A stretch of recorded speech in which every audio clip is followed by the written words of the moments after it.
Baba mo yung fishing rod, tapos atakin mo. Yan. Huli yan. Huwag kang gumanyan. Ito tayo mo. Mayroon pa ako, may kumakalag? Ano? Tingin. Meron. Yan, nakahuli na siya, nakahuli. Nakahuli. Dali.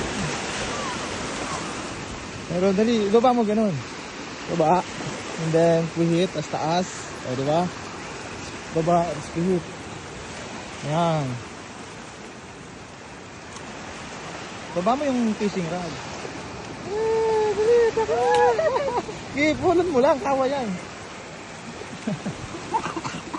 Diba? Huli. Yes. Diba? Ganyan ang panghuli niya. Ang laki. Tingin ka, dali, hawakan mo. Kaway yan. Diba? Nice. Ikan ka. Taas mo.